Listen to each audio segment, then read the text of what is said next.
जय श्रीमन नारायण। परमपिता परमेश्वर की कृपा आप सभी पर बनी रहे। आइए सुनते हैं आषाढ़ अमावस्या की व्रत कथा। पौराणिक कथा के अनुसार एक ब्राह्मण दंपत्ति थे। दोनों ही भगवान विष्णु के बहुत बड़े भक्त थे।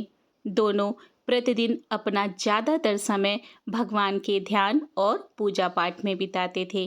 ब्राह्मण का घर धन धान्य से भरा हुआ था, किंतु उनकी कोई संतान नहीं थी। इसी कारण वे दोनों बहुत दुखी रहा करते थे। एक दिन की बात है, ब्राह्मण ने अपनी पत्नी से कहा, मैं वन में तपस्या करने के लिए जा रहा हूँ। इतना कहकर भगवान पर भरोसा करके और संतान की कामना लेकर वह तपस्या करने के लिए वन चला गया। ब्राह्मण को कठोर तपस्या करते हुए बहुत वर्ष बीत गए, लेकिन उसे फल की प्राप्ति नहीं हुई। अंत में हार मानकर ब्राह्मण ने अपने जीवन को समाप्त करने का निर्णय लिया। अपने जीवन को समाप्त करने के बारे में सोचकर उसने पेड़ की डाली पर फांसी का फंदा डाल दिया और अपने गले पर बांधने लगा। तभी वहाँ सुख अमावस्या प्रकट होकर बोली, हे ब्राह्मण, तुम्हारे भाग्य में 7 जन्म तक कोई संतान नहीं लिखी है, किंतु मैं तुम्हें 2 कन्या का वरदान देती हूँ। तुम अपनी एक कन्या का नाम अमावस्या रखना और दूसरी कन्या का नाम पूनम रख देना। तुम अपनी स्त्री से कहना कि वह 1 वर्ष तक सुख अमावस्या का व्रत रखे और अमावस्या के दिन 1 कटोरी चावल भरकर उसके ऊपर दक्षिणा रखकर दान कर दे। सुख अमावस्या की बातें सुनकर ब्राह्मण अपने घर आ गया और उसने पूरी कहानी अपनी पत्नी को सुनाई। सुख अमावस्या के आदेश के अनुसार ब्राह्मणी ने व्रत रखना आरंभ कर दिया। कुछ दिनों के बाद ब्राह्मण के घर में 2 कन्याओं ने जन्म लिया। तब ब्राह्मण दंपत्ति ने एक कन्या का नाम अमावस्या और दूसरी कन्या का नाम पूनम रख दिया। जब ब्राह्मण की दोनों बेटियां बड़ी हुईं तो ब्राह्मण ने उनका विवाह कर दिया। बड़ी बहन अमावस्या धार्मिक प्रवृत्ति की थी। वह काफ़ी समय भगवान की पूजा और धर्म कर्म में व्यतीत करती थी। इसके विपरीत उसकी छोटी बहन पूनम भगवान को बिल्कुल भी नहीं मानती थी। बड़ी बहन अमावस्या के घर में सुख समृद्धि का भंडार था, पर छोटी बहन पूनम के घर में दरिद्रता छाई थी। जब बड़ी बहन अमावस्या को छोटी बहन पूनम के बारे में पता चला तो वो बहुत दुखी हुई। तब अमावस्या अपनी बहन के लिए ढेर सारा सामान लेकर उससे मिलने गई। छोटी बहन के घर पहुंचकर अमावस्या ने उसे 1 वर्ष तक सुख अमावस्या का व्रत करने की सलाह दी। साथ ही अमावस्या के व्रत की विधि पूर्वक करने के बारे में पूनम को बताते हुए उसने कहा कि तुम 1 वर्ष तक सुख अमावस्या का व्रत करना और 1 कटोरे में चावल भरकर उसे दक्षिणा के साथ दान कर देना। ऐसा करने से तुम्हारे सभी कष्ट दूर हो जाएंगे और घर में सुख समृद्धि आएगी।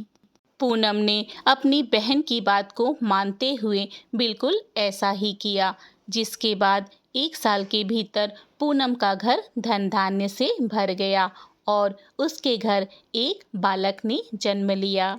इति श्री आषाढ़ अमावस्या व्रत कथा। अब आइए जानते हैं आषाढ़ अमावस्या का महत्व क्या है। इस वर्ष 2025 में आषाढ़ अमावस्या कब है? आषाढ़ अमावस्या, जिसे पिठोरी अमावस्या भी कहा जाता है, हिंदू धर्म में यह एक महत्वपूर्ण दिन है जो कि पितरों को समर्पित है। यह आषाढ़ माह की अमावस्या तिथि को मनाई जाती है। इस दिन पितरों की आत्मा की शांति के लिए श्राद्ध, तर्पण और पिंडदान जैसे धार्मिक कार्य करना बहुत ही शुभ माना जाता है। मान्यता है कि ऐसा करने से पितरों को मोक्ष की प्राप्ति होती है और घर में सुख समृद्धि आती है। आषाढ़ अमावस्या के दिन पितरों का तर्पण, श्राद्ध और पिंडदान करने से उनकी आत्मा को शांति मिलती है और वे प्रसन्न होते हैं। जिन लोगों की कुंडली में पितृदोष होता है, उनके लिए यह दिन विशेष रूप से महत्वपूर्ण है। इस दिन पितरों की पूजा और दान पुण्य करने से पितृदोष से शांति मिलती है। आषाढ़ अमावस्या के दिन पवित्र नदियों में स्नान करना और दान पुण्य करना बहुत शुभ माना जाता है। आषाढ़ अमावस्या के बाद वर्षा ऋतु का आरंभ माना जाता है, इसीलिए भी यह तिथि बहुत महत्वपूर्ण है। कुछ लोग इस दिन व्रत भी रखते हैं और पति की लंबी आयु के लिए प्रार्थना करते हैं। इस वर्ष 2025 में आषाढ़ अमावस्या 25 जून बुधवार को है। अमावस्या तिथि प्रारंभ होगी 24 जून को शाम 6:59 में तथा अमावस्या तिथि समाप्त होगी 25 जून को शाम 4 बजे। आइए अब जानते हैं आषाढ़ अमावस्या की पूजा विधि क्या है।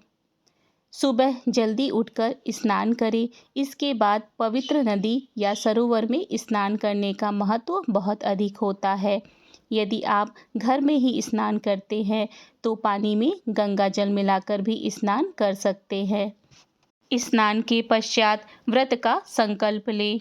सूर्य भगवान को अर्घ्य अर्पित करें।